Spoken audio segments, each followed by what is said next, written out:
Donc ce soir, je vais vous parler évidemment d'un des passages de ce livre, c'est le début du livre, donc je le fais progressivement. Je ne vais pas faire tout le livre, autrement vous n'allez plus l'acheter, mais quand même je vais vous parler aujourd'hui d'un décodage absolument mais extraordinaire, extraordinaire. Lorsque j'ai découvert ça, je me suis dit mais vraiment, si la Torah n'est pas un livre divin, mais c'est impossible. C'est quelque chose qui n'est pas humain, c'est surhumain. C'est réellement quelque chose qui vient de l'au-delà, c'est une puissance divine. C'est pour ça que j'ai appelé ces cours la Torah de vie, parce que j'aurais voulu même appeler le site la Torah de vie, mais je ne pouvais pas le faire parce qu'il y a un rabbin qui avait déjà appelé son site comme ça, donc je ne pouvais pas le faire, ça aurait fait double emploi, ça ne fonctionnait pas. Mais franchement, les cours, je les appelle comme ça, parce que comme je vous l'avais dit la semaine, le cours précédent, cette Torah je ne sais pas alors si tu as l'image ou pas, il faut peut-être essayer de déconnecter, de reconnecter, probablement, hein, peut-être. Donc, cette Torah de vie, ce texte est tellement inimaginable. Je vous l'avais expliqué la fois précédente que cette Torah est comme un système humain. Et quand je dis humain, mais je réduis misérablement le texte, parce que s'il y a bien quelque chose qui n'est pas humain, c'est bien la Torah. Et c'est plutôt nous qui serions, comme le dit d'ailleurs Dieu, à son image, respirant, vivant, ayant un cœur qui bat. Ayant un cœur qui bat, quelque chose d'extrêmement puissant. Cette Torah est si puissante qu'elle est vraiment, j'allais dire, une ouverture, une fermeture, une respiration exactement vivante. C'est quelque chose qui dépasse l'imagination. Les mots qui sont mis ensemble connectent des idées. Vous savez que la Torah, c'est un système consonantique qui est écrit, et nous disent les rabbins une chose formidable. Ils nous disent, et c'est exactement vrai, ils nous disent que la Torah ne peut pas avoir été dite mot par mot avec des espaces entre les mots. Ils nous disent que tout était donné d'une traite. Et que même plus, ils nous enseignent que chaque lettre a été donnée une à la fois à Moshe et il les écrivait une après une. Ainsi, il y a une lecture de la Torah qui est tellement extraordinaire que l'on peut lire les mots tels que nous les connaissons, Bereshit, Bara, Elohim, Et, Hashamaim, Ve'et, Haaretz, mais on peut le lire d'une seule traite, Bereshit, Bara, Elohim, etc. Et on peut changer, évidemment, puisqu'il n'y a pas de voyelles, qu'elles ont été mises plus tard, les mots peuvent évidemment changer et dire autre chose que ce que nous avons l'habitude. Évidemment qu'ils ont codifié le texte pour que tout le monde lise le même dans toutes les synagogues. Mais il y a un très grand principe de la Torah, c'est que la Torah n'est pas un livre fermé dans des idées, c'est un livre qui est ouvert dans l'éternité, et ainsi on va décoder des choses, mais absolument impressionnantes. Alors ce soir, j'aimerais vous rappeler ce que j'avais dit très brièvement la fois précédente, c'est que des mots sont connectés à l'éternité. Certains mots vont disparaître progressivement du texte jusqu'à ne plus avoir que le mot seul sans les mots qui le précèdent, et puis inversement les mots vont se rajouter. Enfin, c'est un système absolument mais fabuleux. Aujourd'hui, le texte que je vais vous lire, c'est le mot, on va le lire, mais on va parler sur un seul mot de la Torah, un seul mot. Et ce mot, c'est Hashamaim. Hashamaim, c'est un mot absolument extraordinaire. On l'a traduit par les cieux, mais parfois le ciel, tout dépend un peu du contexte dans lequel on va le traduire. Il y a une quantité impressionnante de mots dans la Bible où on parle des cieux, on parle du ciel, le ciel est mon marchepied, les cieux, etc. Il y a une foule de mots qui parlent de cela, mais en réalité le mot Hashamaim est un mot. Enfin, quand je dis Hashamaim, c'est pas un mot, c'est deux mots donc, mais qu'on a collés à cause du système de lecture. Puisque, bon, il faut quand même l'expliquer pour ceux qui ne le sauraient pas. Pour ceux qui le connaissent, ils connaissent évidemment, mais pour ceux qui ne connaissent pas, c'est que ce qu'en français on dit le séparation ciel, en hébreu on dit Hashamaim, c'est un seul mot, une seule structure qui se colle l'une à l'autre. On va coller le avec ciel, donc ha avec shamaim, et on va faire un seul système d'écriture. Donc nous avons Bereshit, bara Elohim et ha-shamaim, un seul et unique mot. Mais ce qui est absolument formidable dans ce mot, c'est que le mot ha-shamaim est un mot au pluriel pour commencer. Ce mot ha-shamaim, je préfère, moi dans ma traduction que j'ai faite, je préfère traduire les ciels. Pourquoi est-ce que je préfère traduire les ciels? Parce que lorsqu'on dit les cieux, la première chose qui vient à l'idée de toute personne qui va le lire en français, c'est ce qui se trouve au-dessus de notre tête. Ça, ce sont les cieux. Et ce mot cieux, c'est un mot pluriel, mais qu'on pense au singulier. En réalité, dans la Torah, l'idée les ciels est beaucoup plus importante. Parce qu'il y a un verset dans la Bible qui nous dit, je crois, mais je ne peux pas l'affirmer, je crois que c'est dans les psaumes, mais peut-être vous le connaissez, vous le trouverez, mais je n'ai pas la référence en tête, ça me vient maintenant à l'esprit, c'est les ciels des ciels, qu'on a traduit les cieux des cieux, ne peuvent te contenir. À partir de cette idée, il y a quelques enseignants, ils n'ont peut-être pas tort, je ne dis pas cela, je dis que c'est une façon de voir le texte. Ils nous disent il y a trois ciels, il y a celui qu'on voit, puis il y a celui où il y a des anges et des démons, bon, je ne sais pas si c'est extrêmement vrai ou pas vrai, j'en sais trop rien là, et puis il y a le ciel de Dieu qui est tout en haut, qui n'a rien à voir avec les autres. Mais enfin, je trouve que l'idée est quand même un peu réductrice du mot, quand on le dit les cieux des cieux, c'est-à-dire qu'il y a des ciels dans les ciels, il y a des niveaux dans les niveaux célestes. Et il dit, et même ces niveaux dans les niveaux que Dieu crée, c'est une puissance de création, mais absolument incroyable, dont nous n'avons même pas le minimum de compréhension de cela. On essaye de saisir, mais c'est tellement impossible de rentrer dans la pensée divine, dans la structure fondamentale du maître du monde, que les ciels des ciels ne peuvent même pas le contenir lui. Vous imaginez ce que représente ce texte. Absolument, mais fabuleux. On est ici sur notre petite terre, qui est en réalité bien petite. Aujourd'hui, on fait le tour du monde en quelques heures en avion. Autrefois, ça prenait des années, des siècles, et puis même à l'époque, on ne savait même pas tout ce qui existait sur la Terre. Et voilà qu'Alain nous donne des textes que j'avais lus tout à l'heure. Bon, je ne vous les cite pas, mais vous pouvez les regarder, ils sont écrits. Bon, allez, je le lis, d'accord? Ça va faire plaisir à Alain, je le lis, c'est un bon texte, et je le lis. Donc, 2 Chroniques 6-18, mais quoi Dieu habiterait-il véritablement avec les hommes sur la terre? Point d'interrogation. Voici les cieux et les cieux des cieux. Mais voilà le texte. Ah, je dis merci Alain, merci, tu m'as rappelé le texte. Je vous laisse une seconde, je prends note de la référence, parce que je ne voudrais pas la rater. Voilà 2 Chroniques 6-18, merci beaucoup Alain, c'est très très bien.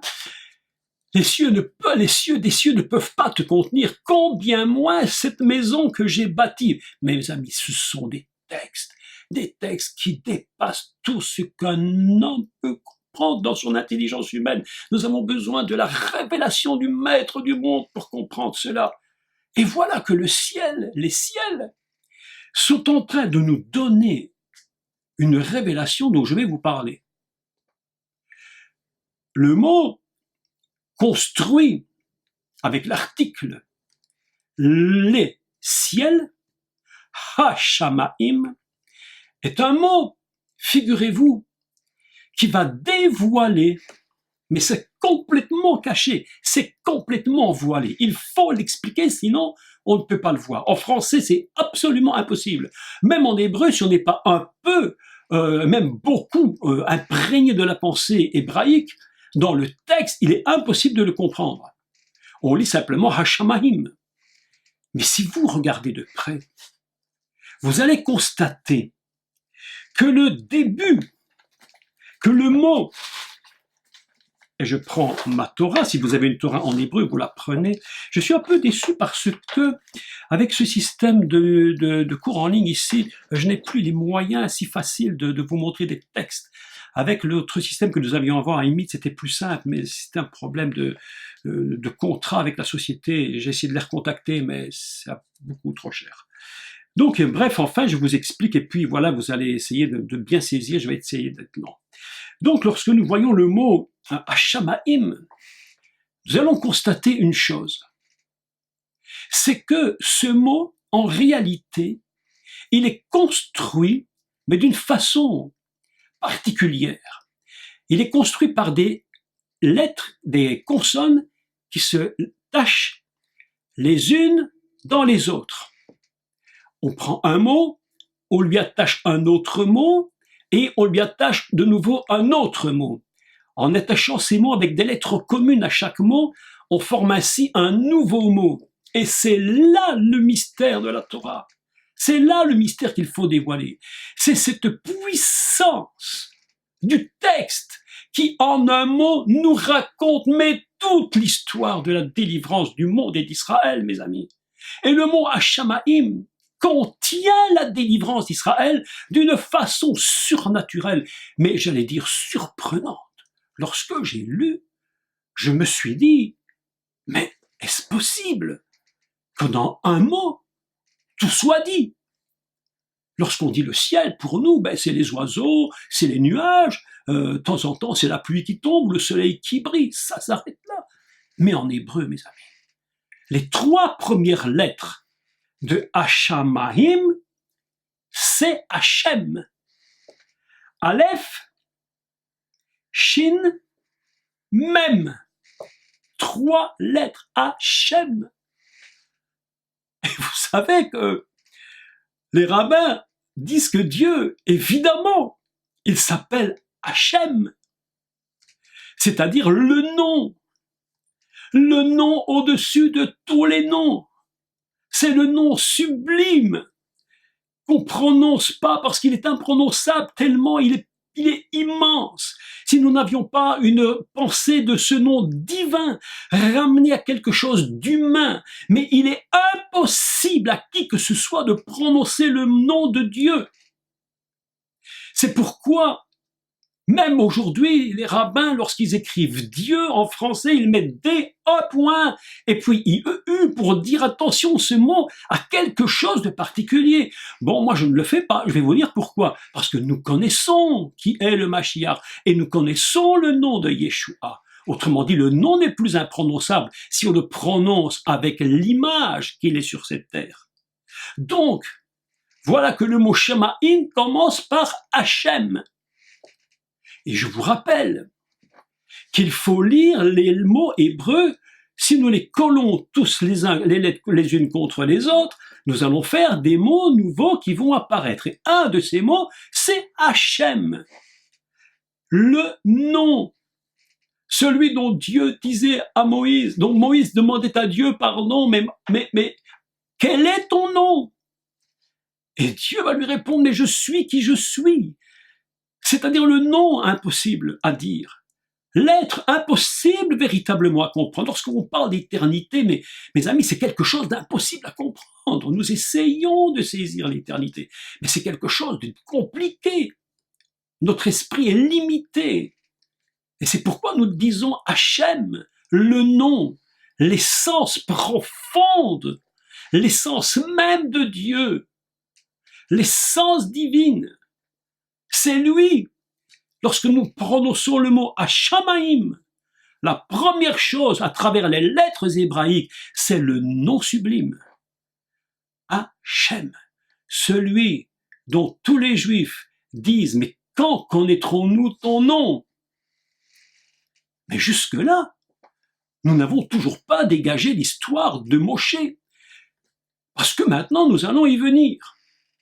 Lorsque vous prenez Hachem, et que vous retournez le nom Hachem, vous retournez les lettres, vous vous souvenez lorsque je vous parlais de Moïse, je vous l'avais dit déjà, que lorsque vous retournez Hachem, vous lisez Moshe. Autrement dit, si nous faisons une lecture inversée du texte, nous allons voir ce que cela veut dire. Nous avons Moshe si je lis inversément le mot. Mais voilà que lorsque je lisais le texte, mon attention est attirée par une autre subtilité. Et là, je crois que c'est je crois que Dieu lui-même a donné cette, j'allais dire, cette écriture incroyable. Si nous prenons maintenant à partir de la deuxième lettre, nous allons lire autre chose. Nous allons lire Shemi. Que veut dire Shemi?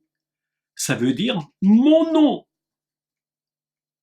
Hachem, accroché, Shemi. Autrement dit, si je lis tout ensemble et que je décode, c'est Hachem et mon nom. Mes amis, Hachem, c'est mon nom. Le nom au-dessus de tous les noms. Et nous ne sommes ici que dans une lecture de un mot. Si la langue hébraïque n'est pas une langue absolument, mais inimaginable. Mais aucune langue au monde ne peut produire ce genre de choses. Bereshit bara et hashamaim, Hashem Shemi. Au commencement, Dieu créa mon nom, le nom sublime, et on continue la lecture. Shemi. Un verset très intéressant dans Exode 3.15. Exode 3.15. Ou même prenons même avant. Prenons Exode 2.10. 2 verset 10. Je le cherche dans la... Ah oui, ici je suis dans 2. Ah oui, je suis dans 3. Donc dans 2.10. Si vous l'avez notre Torah, vous prenez en hébreu, ça vaut la peine de le lire, et vous allez voir encore une subtilité du texte. C'est la fille de Pharaon, et la fille de Pharaon va donc parler de Moïse, et il est dit, Vatikra Shmo Moshe. Elle l'appela du nom de Moshe, Moïse. C'est donc quelque chose de surprenant, parce que voilà que nous ne connaissions pas le nom de Moshe avant qu'il ne soit appelé Moshe. Les enfants ayant grandi, la fille de Pharaon va l'appeler Vatikra, elle l'a appelé Shmo, son nom, Shmo, son nom. Comme nous l'avons lu, Shemi, c'est mon nom. Shmo Moshe, c'est Moïse. Et Moïse est venu d'où? Moïse, c'est pas n'importe qui. Moshe n'est pas n'importe qui, mes amis. Il a est-ce que c'est un bon mot? J'ai horriblement, j'aime pas dire ce mot, mais je ne sais pas comment dire autrement. Cette connexion, cette vie qui lui coule d'en haut vers le bas, qui connecte ce personnage avec l'au-delà, et qui s'appelle Moshe, c'est quelque chose de divin. Il est franchement divin. Et d'ailleurs, vous savez que Moshe, quand on le retourne, eh bien, nous constatons que c'est les miroirs du nom. Hachem, c'est le nom. Moshe, c'est ce qu'on voit ici-bas du nom de là-haut. C'est vraiment le renversement. C'est vraiment lui qui épuise toute la force du ciel. Il puise sa nature dans le ciel. C'est pourquoi on dit Hachem, Hachem, Moshe. Dans le mot Hashamaim, nous trouvons la valeur de Moshe. C'est absolument extraordinaire. C'est pourquoi elle l'a appelé Vatikra Shmo Moshe. Elle l'appela Moshe, celui qu'on a sorti de l'eau. Ah, écoutez la suite. Parce que alors là, le mot est surprenant. Deuxième partie, je vous l'ai dit, Shemi, c'est mon nom. Si je lis à l'envers, c'est mon nom, Moshe. Shemi Moshe. C'est mon nom, c'est Moshe. Le nom est là-haut, connecté à la nature fondamentale divine. Et je te la donne ici-bas pour que tu comprennes que c'est ici-bas qu'il faut que tu reçoives la parole. C'est pourquoi c'est lui qui reçoit les 10 paroles de Dieu. Elles sont littéralement puisées à travers lui, à travers le ciel. Et il va les prendre, il va les ramener sur cette terre. C'est impressionnant. C'est mon nom. Et c'est pourquoi il est écrit dans le chapitre 3 au verset 15, à propos de Shemi, mon nom, il dit, je fais la traduction, donc 3.15, et je la prends ici, donc il dit, Od Elohim, il dit, Dieu, je suis le Dieu de vos pères, le Dieu d'Abraham, le Dieu d'Isaac et le Dieu de Jacob, il m'a envoyé vers vous, Zéchémi le olam, c'est mon nom. Zéchémi, c'est mon nom. Pour toute l'éternité, nous sommes totalement connectés avec cette idée de Et Hashamaim, l'alpha et l'oméga, selon la pensée divine, Et Aleph Tav, Et Hashamaim. C'est moi, je suis Dieu pour l'éternité. Zéchémi le olam, Vézé Ziri les d'or. Et ce sera le souvenir de génération en génération. Mes amis, nous sommes ici au deuxième niveau. Voilà qu'il nous dit dans ce mot Hashamaim, que la première partie les trois premières lettres nous parlent de Hachem, 2, 3 et la quatrième nous parlent de c'est mon nom, et la suivante nous parle de Maïm. Et qu'est-ce que c'est que Maïm? Certains savent, d'autres je vous le dis, Maïm c'est de l'eau. C'est l'eau, les eaux qui sont là-haut. Qu'est-ce que c'est que le ciel? Qu'est-ce que c'est que le principe céleste? Qu'est-ce qu'est le principe des ciels célestes? Où il y a une puissance impressionnante, où tout se lie, tout s'accroche, tous les principes des cieux s'accrochent. Déjà à Shamaïm, ici, nous avons déjà 3 niveaux de ciel qui se mélangent, qui s'accrochent, qui forment une puissance invraisemblable. À Shamaïm, le nom sublime, c'est mon nom, et je suis de l'eau, Maïm de l'eau, Hashamaim, dans un seul mot de la Torah, mes amis, dans un seul mot, nous avons compris un grand principe, c'est que c'est de l'eau que le nom Moïse va sortir. Tout ça est purement divin. Tout ça est littéralement divin. Et je lis encore ce que vous me dites. C'est absolument fantastique. C'est, j'allais dire, infini. En vous parlant de ce que je vous parle, je n'ai l'impression que de dire que d'effleurer le texte. Mais tout est lié. C'est de l'eau que le nom de Hachem va sortir. Autrement dit, lorsque Moshe arrive sur terre, c'est le reflet et le miroir. Lorsqu'il est sur cette terre, le moment où la fille du pharaon, lui, il est écrit Vatikra, Shmo Moshe, elle l'appela Moïse. Mes amis, c'est déjà là un secret divin, mais absolument extraordinaire. Voilà que Moshe, c'est celui dont la Torah nous dit que dès le commencement du principe du monde, dès le commencement du projet divin, le projet Israël, le projet de la Torah, le projet de tout ce que Dieu a fait pour le monde, tout ce projet est construit à partir d'un homme qui va sortir de là et qui va apporter les 10 paroles à Israël et à l'univers, au monde. Extraordinaire. Je me suis dit, Seigneur Dieu, mon Dieu, mais qu'est-ce que c'est cette Torah? C'est pourquoi elle s'appelle Torah de vie. Rien n'est indépendant de rien, tout est lié ensemble. Chaque mot est lié. Le bara peut dire barré, le barré ou le béra, etc. peut dire couper. Tout est absolument inimaginable. Et vous avez remarqué que l'homme Moshe est constamment dans son ministère connecté avec de l'eau. Il sort de l'eau, il frappe le rocher et c'est l'eau qui coule. Et etc. C'est un homme qui est un homme de l'eau, un homme qui vient de là-haut. Il y a quelque chose de cet homme. C'est pourquoi on parle de lui comme étant un personnage si important. La Bible dit qu'il n'y aura plus jamais un prophète comme lui. Il a atteint un niveau tel. Mais pourquoi a-t-il atteint un tel niveau de hauteur dans la révélation? Mais c'est parce que lui-même était venu de là-haut. Lui-même a sa source divine. Lui-même, c'est totalement la matrice qui le fait naître. Ce que nous voyons sur Terre n'est que le reflet d'une matrice céleste absolument gigantesque. Mes amis, la Torah. Je voudrais que vous sentiez comme moi cette vie qui sort de ce texte. Ça respire à la puissance divine. ça respire l'intelligence divine, ça respire absolument toutes les saveurs, toutes les odeurs du ciel, ça transmet le parfum céleste sur cette terre. C'est Moshe, mes amis.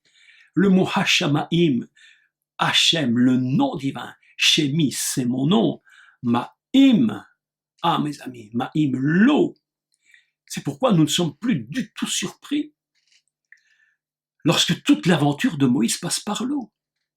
Il sort de l'eau à sa naissance.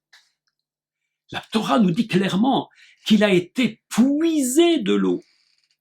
Et lorsqu'il sort le peuple d'Israël, et même avant, il va toucher, il va frapper l'eau, et puis il va sortir à travers la mer, il va passer à travers l'eau, et la Torah nous dit une chose, et pardon, je crois que c'est Paul qui nous dit une chose fabuleuse, il nous dit qu'ils ont été tous baptisés en Moïse, mes amis. Écoutez, honnêtement, baptisés en Moïse, mais est-ce qu'on n'est pas baptisé uniquement dans le nom de Yeshua? Mais voilà que le peuple d'Israël est baptisé en Moïse. Pourquoi? Mais parce qu'il est sorti lui-même de l'eau, et qu'en sortant avec lui, en sortant et en traversant l'eau, il entraîne avec lui les 12 tribus, il entraîne avec lui tous les fils d'Israël. C'est pourquoi le nom de Moshe a une valeur de 12 tribus. Tout ça, mes amis, c'est là-haut que ça se passe. Extraordinaire, extraordinaire. Tout ce que Dieu a prévu, tous les noms ont un sens qui nous conduit et qui nous amène à savoir, mais réellement, mais qui sont ces hommes, qui sont ces femmes que Dieu a choisis.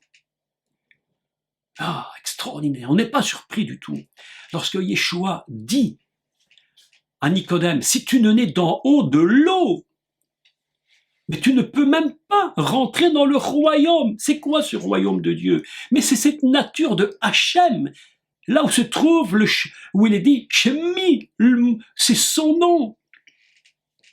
Mon nom, Shemi. Si tu ne sors pas de là-haut, tu ne peux pas voir. Impossible. Parce que la connexion ne vient que de là-haut. C'est pourquoi il va continuer à aller vers la femme samaritaine et va lui dire, mais si tu ne bois pas de l'eau d'en haut, mais si tu bois de cette eau-là, mes amis, tout fonctionne avec le nom sublime. C'est mon nom. C'est de l'eau que je viens. C'est pourquoi on ne devrait plus jamais se poser la moindre question concernant le baptême d'eau, parce que mes amis, je répète ce que j'avais déjà dit, mais je dois le répéter, c'est important, ne vous imaginez jamais qu'on est baptisé dans le prénom, et ne vous imaginez jamais, que chacun ne s'imagine jamais que lorsqu'on est baptisé, c'est pour adhérer à une dénomination. Si c'est ça le baptême, mes amis, mais arrêtez de vous faire baptiser. Je vous dis, ne perdez pas votre temps, surtout ne perdez pas votre temps, n'allez pas vous mouiller pour rien. Mais, si vous avez compris que le ciel contient l'eau, le nom sublime, c'est mon nom, alors lorsque vous sortez de l'eau du baptême, alors là vraiment, mais quelque chose va se produire. C'est pourquoi un seul mot de la Torah est capable, à lui seul, de contenir tout le principe qui va libérer Israël d'Égypte et ainsi nous donner à toute l'humanité l'image parfaite de la libération en qui? En celui qui a le nom au-dessus de tout nom, c'est-à-dire Yeshua HaMashiach. Tout est inscrit. Tout le projet est inscrit dans le Réchit. Tout le Réchit est contenu dans le nom sublime de Dieu. C'est pourquoi il n'a pas honte de dire, il n'a pas honte de s'appeler Dieu pour nous. Tout le nom sublime, il le dit, mais c'est mon nom. C'est de l'eau que tout va venir. Il y a une force, mais mes amis, une force dans ce texte absolument impressionnante. Si nous connaissons et si nous comprenons qu'un seul mot a une capacité de contenir toute l'histoire de l'humanité, alors nous allons comprendre que si un mot la contient, Même une seule lettre est capable de la contenir. C'est à nous de rentrer dans la pensée divine, à nous de réfléchir, à nous de méditer, à nous de dire, Maître du monde, aide-moi à percer les secrets de ta parole. Aide-moi à pénétrer dans ta parole, à comprendre ce qu'elle nous dit. Aide-moi à comprendre, afin que je puisse réaliser véritablement qui tu es. Mes amis, sache, cela va littéralement bouleverser votre vie. Et nous n'allons plus nous poser des questions inutiles. Qu'en est-il de ma vie? Qu'en est-il de demain? Qu'est-ce que ceci? Qu'est-ce que cela? Non, pas du tout. Absolument pas du tout. Nous allons faire confiance à Dieu, sachant que si nous sommes sortis de l'eau, nous rentrerons aussi dans l'eau céleste. Lorsque Dieu m'avait montré cette vision de l'eau d'en haut, j'étais tellement béni, J'avais dit à Dieu, mais montre-moi cette eau. En fait, il m'a montré l'eau, mais quand il m'a montré l'eau, il m'a transporté là-haut. C'est pourquoi j'étais dans le ciel. Et au moment où j'ai vu cette eau, j'étais bouleversé, mais en réalité, je n'avais pas encore fait la relation que c'était Shamaim, Hashamaim, les ciels, là où tout se produit. Mes amis, nous avons été, vous et moi, créés dans la matrice fondamentale céleste. Tous avons été créés. Le but de Dieu est simple, c'est de nous ramener, de nous réunir avec la matrice céleste pour que nous puissions retourner à la maison. En fait, vous savez, lorsque nous allons retourner là-haut, nous allons rentrer à la maison, tout simplement. N'ayez pas peur, n'ayez pas peur. Je dois vous le dire de tout mon cœur, mais n'ayez pas peur. Vous savez, l'apôtre Paul disait, la mort m'est un gain, je ne demande pas à mourir, pas du tout. Mais lorsque nous allons être là près de lui, nous retournons à la maison. Lorsque vous êtes dans la matrice, vous ne vous étonnez plus du tout que le ciel soit ouvert. Vous comprenez que lorsque le Mashiach sort de l'eau, le ciel est ouvert, il ne peut pas être fermé, c'est impossible. Lorsqu'il sort de l'eau, ça veut dire que la matrice est ouverte. Et si la matrice est ouverte, mes amis, si la matrice est ouverte, ça veut dire que quelque chose est en train de naître, quelque chose est en train de se produire, absolument. C'est pourquoi je vais clôturer. Lorsqu'on vous dira encore dans une église ou l'autre, ou d'une dénomination, que Jésus n'avait pas besoin de se faire baptiser, parce qu'il faisait seulement pour montrer l'exemple, parce qu'il n'avait pas péché, c'est absolument tout et n'importe quoi. Il ne faut pas avoir compris le minimum du minimum pour dire que Jésus avait fait un baptême qu'il n'en avait pas besoin. Il avait au contraire besoin d'être baptisé parce qu'il est le nom. Zéchémi, c'est mon nom. Yeshua, Zéchémi, c'est mon nom, Yeshua. Et je suis Hachem, le nom sublime. Et je sors de l'eau, Maïm. Il ne pouvait pas faire ça, être baptisé. C'était impossible. On ne se fait pas... Vous savez, c'est absolument incroyable, mais fantastique, mais que le Mashiach se soit fait baptiser pour rentrer dans son ministère, mes amis, ça dépasse encore l'imagination, parce que nous, quand nous nous faisons baptiser, c'est pas pour entrer dans un ministère, c'est simplement pour dire je suis né de nouveau, qui en soi est une vérité indiscutable et imparable. On ne peut même pas remettre ça en question. Nous sommes morts avec lui, nous sommes ressuscités avec lui, mais mes amis, quand le Mashiach sort, il porte en lui la mort et la résurrection, parce que tout est écrit là-haut, mais en réalité, il sort de là-haut, parce qu'il ne peut pas commencer son ministère sans être sorti de la matrice d'en haut pour venir sur cette terre. C'est pourquoi le mot Hashamaim, ce simple mot, a une signification mais absolument fabuleuse. On se rend compte qu'en elle est construite toute la puissance du salut d'Israël, Moshe qui va sortir avec la puissance du nom sublime. Tous les fils d'Israël de la terre d'Égypte, ils vont passer par la mer, et c'est pas pour rien. C'est pas pour rien. Ils auraient pu passer par un autre chemin, à la limite. Dieu dirait, ils auraient pu passer par là, chez les Philistins, mais je ne vais pas le faire parce que ils ne sont pas habitués à combattre, ils vont perdre. Mais à la limite, il y a peut-être encore un autre chemin. mais il ne pouvait pas passer par ailleurs qu'à la mer. La mer devait s'ouvrir, obligatoirement, parce qu'on ne libère pas un peuple. On ne fait pas naître un peuple si il ne sort pas de l'eau d'en haut. Tout sort de l'eau d'en haut. Même la terre. C'est pourquoi il est écrit Hasham, Vehet Hashamarim, Vehet Haharetz. D'abord, il crée l'immensité éternelle des ciels, et puis la terre. Pourquoi la terre après? Eh bien parce que l'apôtre nous le dit, que la terre est sortie de l'eau. Même la terre ne peut pas exister si elle ne sort pas de l'eau, mes amis. C'est impossible. Voilà un texte. Lorsque j'écrivais aujourd'hui le livre, en écrivant toutes ces choses, je me suis dit, mais j'aurai jamais assez de 50 volumes pour tout faire. Il va falloir 50 volumes de 500 pages. J'ai écrit des quantités de pages, j'ai fait 4 mots. Je dis, mais je ne sais pas où ça me conduit. Je ne sais pas où ça me conduit, je vous le dis franchement. Mais je travaille. Parce que je me dis qu'il faut aujourd'hui, me semble-t-il, qu'on puisse parler aux enfants de Dieu, aux chrétiens qui ne connaissent pas, qui sont encore dans des balbutiements après 30, 40 ans, 50 ans de vie chrétienne et qui ne connaissent quasiment rien du tout. Il faut aujourd'hui qu'on se lève, vous et moi, pas que moi, vous aussi, et que nous ayons la force d'aller et de dire voilà ce que dit la Torah. Vous rendez compte que certaines églises, pas tous, évidemment, jamais tous, mais disent que le plus important c'est le Nouveau Testament. Mais non, le Nouveau Testament n'existe que s'il se prouve par ce qu'on appelle l'Ancien. Parce que le Nouveau, ce n'est qu'une continuité. Qu'est-ce que le Nouveau Testament? Sinon que le Mashiach qui sort de là-haut. Vous voyez que c'est une continuité. C'est pourquoi, mes amis, aujourd'hui, je vous encourage, mais vivement, à vous intéresser à l'hébreu, vivement à vous intéresser à cette Torah, à le ressentir comme une vie, comme une respiration de vie, et que sans elle, toute vie disparaîtrait.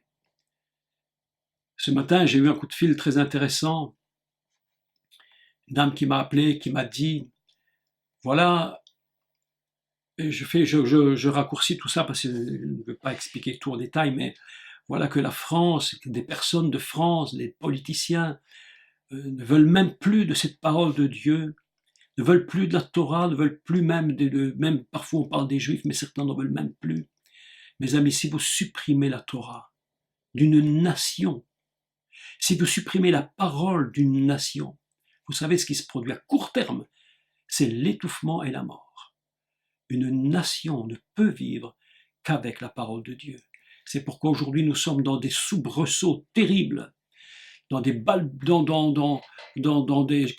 convulsions incroyables.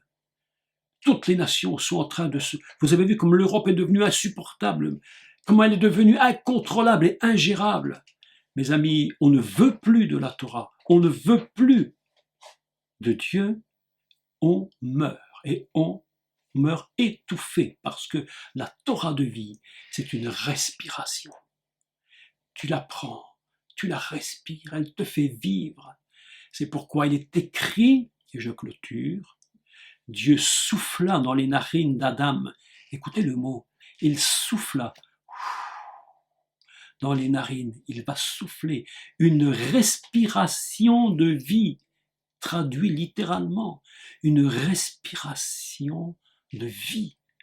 Autrement dit, chaque fois que nous respirons, c'est une gloire, une grâce infinie que Dieu fait à son Adam de lui donner la capacité de vivre en respirant.